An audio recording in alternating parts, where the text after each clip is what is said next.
everyone, my name is Amber, welcome back to my channel. This video is going to be about the worst books that I read in 2021. So I didn't actually have too many terrible books. I've just filtered my spreadsheet to only include 1-star and 2-star books, and there's only like maybe 15 out of 160 something. So I think that's really good. I'm not including DNFs in this video because I don't really have much to say about them. Some of them I DNF'd after only about 10-20 pages, so it seems a bit pointless to include them. But I will be talking you through the books that I gave 1 or 2 stars because they were awful. Well, one of them wasn't actually awful. I'm looking at it now and it wasn't the worst, but I had some problems with it, so I couldn't morally give it higher than 2. Anyway, so first of all, let's start with one that angered me. That is The Hating Game by Sally Thorne. I despised this book. I did give it 2 stars on my spreadsheet, which I'm surprised about because I thought I gave it 1. So this is a romantic rom-com sort of thing. It's about 2 co-workers who are going for the same promotion at work. They work at a publishing house, which could have been a really good setting, but it wasn't. And they have spent the past few years hating each other, absolutely despising each other, and kind of like sabotaging each other as well. Obviously, because it's a romance, they get to know one another and they become closer and they realise they don't actually hate each other. Except I found the male lead, I can't remember his name, to be very, very controlling. I've done a full review on this and I go into a bit more detail there. But in one instance, he takes away the main character's phone and doesn't let her talk to this guy that she was kind of seeing. And that was kind of it for me. That happens quite early on and I was like, absolutely not, I hate this book. And for the rest of the book I was kind of just hate reading it because it was so bad. The characters were just spiteful rather than rivals. I thought they were absolutely atrocious and I hated it, so I gave it 2 stars. I'm probably going to drop it down to 1. The next book I'm going to mention is Ninefox Gambit. This one wasn't offensive, but this one was really hard to follow and I didn't enjoy my time reading it, so I gave it 2 stars. This was a Space Sirens book club pick and I know that some of my friends really adore this book. Carrie and Angela both loved it and I'm sure more of them did as well, but I was just flummoxed by it. I thought the world building was unnecessarily confusing. I feel like the writing, if the author was going to have a complicated world, I feel like they could have fleshed out the writing a little bit more, but instead it was a really short book and a really short plot packed into all of this world building that was going on, or what all of this world building was packed into this really short book. I don't know, I just didn't vibe with it, so I'm not going to carry on with that series. I was going to try to recap it for Recaptains, but I think this is just going to have to be a blank space in my Recaptains archive because I don't think I can do it. I don't think I can explain what happened in this book. My next 2-star read was Quiet in Her Bones by Nalini Singh, who is an author that I've really enjoyed in the past because I really like her paranormal urban fantasy books. This is her second thriller book, I believe, and it wasn't very good. It came out as nearly 400 pages, which I think is very long for a thriller book, and I think it's quite difficult for most authors to pull that off. I think the pacing in this one is what really knocked down the stars for me because I really suffered through it. I really struggled to get into this. I didn't like the main character, which didn't help, but it was the pacing that kind of got to me. It just dragged for ages and ages and I didn't find it very thrilling. So I think I went into it with the wrong expectations as well. It's being marketed as a thriller, but it's more of a mystery, I would say. So I didn't like this one. It was a bit of a letdown. I was really excited to read it as well because I wanted to check out Nalini Singh's thriller books, but I think I'm going to stick to her Side Changeling series and my reread and continuation of that because I know that I enjoy those a bit more. I also gave The Initial Insult 2 stars. I didn't like this one at all. I don't know what Mindy McGuinness was doing here. I don't really have much to say about it. It was just confusing and really kind of quirky and out there, and I didn't really enjoy that at all. So I've DNF'd this series. I won't be continuing and I didn't like this book. I gave 2 stars to Day Zero, and to be honest I don't really remember much about this one. It's a sci-fi book. It's kind of a, I think, prequel to an already existing book or series by this author. I think I received this one from NetGalley and I thought it was going to be a lot of fun. I didn't like any of the characters. I think most of the characters were robots or something, and yeah, didn't like it, didn't vibe with it, so I gave it 2 stars. My next 2-star read was Better Together by Christine Riccio. This is her second contemporary book and I think this is where I'm going to stop reading her books because this one was not good either. I didn't like her first book, Again But Better, and I thought this one might be a little bit better because she has been obviously practicing writing. She's got more experience writing, but it wasn't good. It was, again, trying to be unnecessarily quirky, and I think that's my issue with quite a few books on this list, is that it tries to be really out there and funny, and I just didn't vibe with that kind of humour. I also didn't really like the characters either in this one, and that's a very important thing for me, I think, is liking the characters I'm reading about, especially if they're meant to be likeable. If they're meant to be awful characters, then I can probably handle not liking them because I'm going in expecting that. But if they're meant to be women or girls that I'm supposed to be connecting with and rooting for, then I have a serious issue when the characters are just dull or not very interesting or just whiny. I also gave 2 stars to Exit West, which I obviously did not enjoy. This one I thought was going to be a parallel universe sort of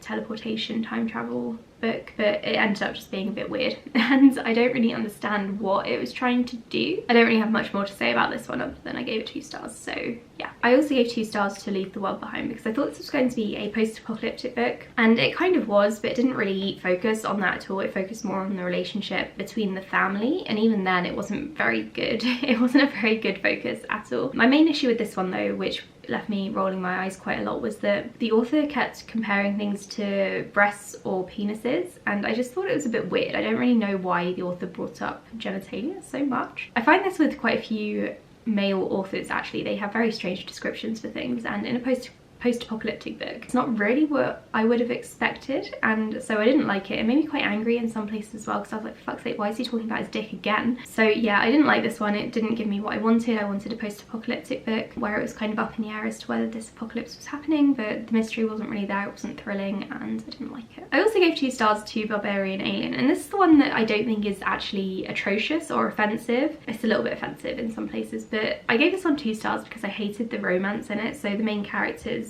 obviously get together at the beginning. It's a romance book and they start to bond. It's a sci-fi romance series about blue aliens, so I don't know how seriously I was supposed to take it. I had to actually root for the romance, and in this one I didn't. I actually hated the guy, the male alien who was getting with the human woman. I did not like their relationship at all. I can't remember specific scenes, but I remember him being very over the top and protective, but not in a good way. Like in the first book, the male main character is very over the top and protective, but it's kind of cute because he doesn't really understand like the boundaries of what human women would expect. But in this one, he, I think, knew the boundaries and he had them told to him over and over again. He just was not getting it, and I didn't like it at all, so I didn't like that one. But I did carry on with the series because I quite like the plot of these books, to be honest. I gave 2 stars to The Vegetarian, which was just a weird book. It's about a woman who has a weird dream about meat, and it kind of grosses her out, and so she becomes a vegetarian, and then her family judge her and she starts to waste away. And I don't really know what the author was going for there.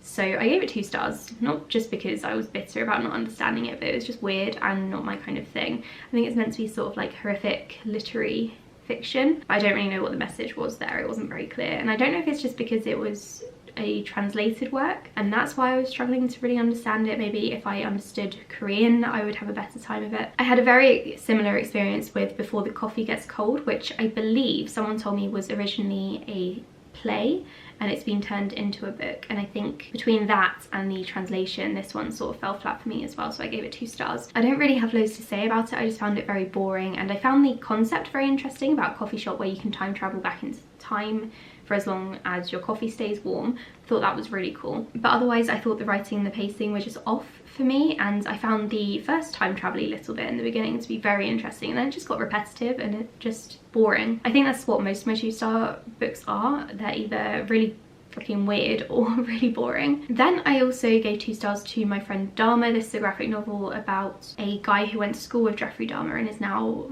monetizing that experience. I didn't really get much out of this one. It talks about Jeffrey Dahmer's childhood, of course, because the author knew him somewhat, but then the author admits in the book that he didn't really know him that well, and he just sort of knew him sort of from the sidelines, and occasionally Jeffrey Dahmer would join his group of friends, and then as Jeffrey Dahmer got older he had talked to the author less and less, and so in the end he didn't really know him. And so I didn't really understand the point of this book, and I found it a bit weird that the author was trying to make money from this experience when it wasn't really a experience. I feel like he didn't really have much to go on. I think if he'd have been Jeffrey Dahmer's best friend or brother or cousin or something, that would have been a lot better, but he's not. He's just some random guy who went to school with him. And then my final 2-star book before we get on to 1 stars is The Layover, which is a contemporary romance, and I didn't like it at all. The main characters, again, were just spiteful. I don't know if this is sort of like a trend in the romance genre and I'm just not understanding it, but they weren't very nice to each other at all, and the main female character was very whiny as well, and she complained about absolutely everything, and I was just kind of like, you're on holiday, sort of, you're on a like layover break from work, this hot guy fancies you, can you like cheer up a bit? So I didn't enjoy that one. I gave it 2 stars, which I think was probably being generous in hindsight. And now we're down to my 3 1-star books. I have 2 that I don't really need to say much about, so I'll tackle those first. The first is The Lodge, which was a horror book. I just thought the writing in this one was awful. I almost DNF'd, but it was so short I just plowed through. It's set